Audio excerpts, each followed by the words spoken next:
முடியாது. ஹல்லேலூயா. இரண்டாவது காரியம் தியானிப்போம். லூக்கா 23ஆம் அதிகாரம் 43ஆம் வசனம். ஏன்னா மன்னிப்புக்கு அடுத்து நமக்கு ஒரு விஷயம் உண்டு. என்ன மன்னிச்சிட்டதுக்கு என்ன அடையாளம் இருக்கு? என்ன இயேசு கிறிஸ்து மன்னிச்சிட்டாருன்னு அதுக்கு என்ன அடையாளம் இருக்கு? எனக்கு அடுத்த கட்ட ஆசீர்வாதத்தை அவர் என்ன செய்யணும்? ஓபன் பண்ணணும். நான் ஆசீர்வதிக்கப்பட்டவனாய் மாற்றப்பட வேண்டும். நான் பாக்கியவான் என்று பேரினால் எழுதப்பட்டவனாய் இராதபடி பாக்கியவான்களை நான் அடையாளப்படுத்த வேண்டும். ஆகையால் இரண்டாவது வார்த்தையாக சொல்லப்படுகிறது லூக்கா 23ஆம் அதிகாரம் 43ஆம் வசனம். இயேசு அவனை நோக்கி, இன்றைக்கு நீ என்னுடனே கூட பர்தீசில் இருப்பாய் என்று மெய்யாகவே உனக்கு சொல்லுகிறேன். ஆமென். நான் இப்படியாக விசுவாசிக்கிறேன். அங்க இருக்கிற எத்தனை பேரும் கூட அந்த மன்னிப்பை குறித்து கவலையற்றவர்களா இருப்பாங்க. இவர் யார் நம்மளை மன்னிக்கிறதுக்கு, இவர் யார் நம்மளுக்கு மன்னிப்பு தர்றதுக்கு என்று அவர்கள் இருதயத்திலே கூட எண்ணிக்கொண்டிருக்கலாம். ஆனால் அங்கே சிலுவையிலே தொங்கிக் கொண்டிருக்கிற கள்ளர்கள் மத்தியிலே ஒருவன் சொல்லுகிறான், அவர் என்னை மன்னித்திருக்கிறார், அவர் என் பாவத்தை மன்னித்திருக்கிறார் என்று அவன் இருதயத்திலே குத்துண்டதினாலே, அவன் அதை ஏற்றுக்கொண்டதினாலே அந்த நாளில் அவன் பாவம் மன்னிக்கப்பட்டது.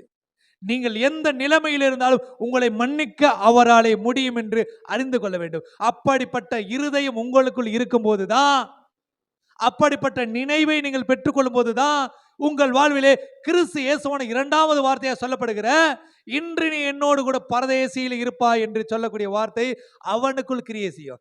ஏன் சுத்தி இருக்கிற யாருக்கு அந்த வார்த்தையை சொல்லல? ஏனென்றால் அவர்கள் கேட்டார்கள், இவனோ விசுவாசித்தான்.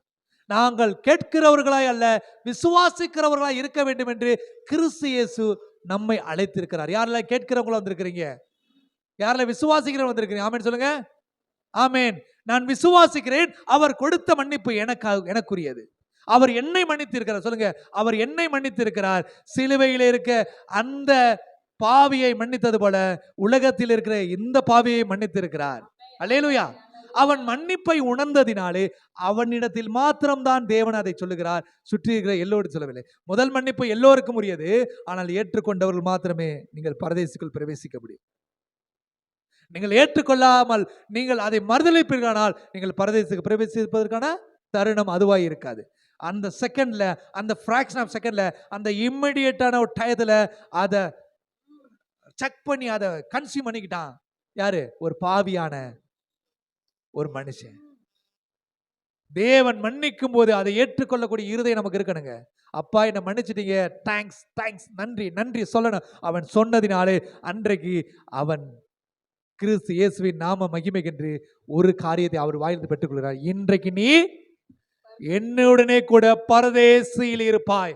பரதேசி என்று வேதம் சொல்லுகிற வார்த்தைக்கு அடையாளம் என்னன்னா, அது ஓய்வு இடம், அது இளைப்பாறுதல் ஸ்தலம். அதை குறித்து வேதம் தெளிவாக சொல்லுகிறது.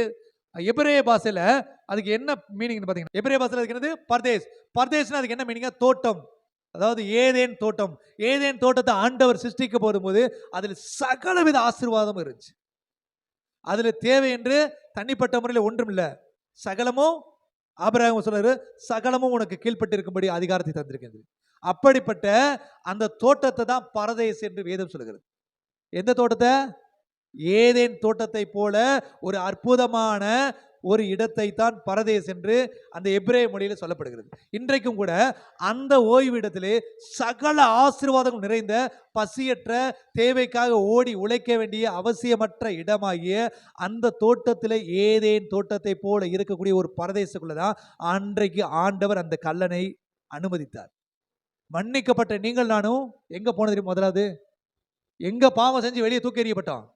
ஏதேன் தோட்டத்திலே ஆதாம் ஏவாளையும் சிருஷ்டித்து ஆண்டவர் வைத்து இவைகள் எல்லாவற்றையும் நீங்கள் ஆண்டு அனுபவித்துக் கொள்ளுங்க சொன்னாரு. எதனால ஆண்டவர் அங்க தூக்கி எறிச்சாரு? அவர்களுடைய மீறுதலினாலே, அவருடைய பாவத்தினாலே.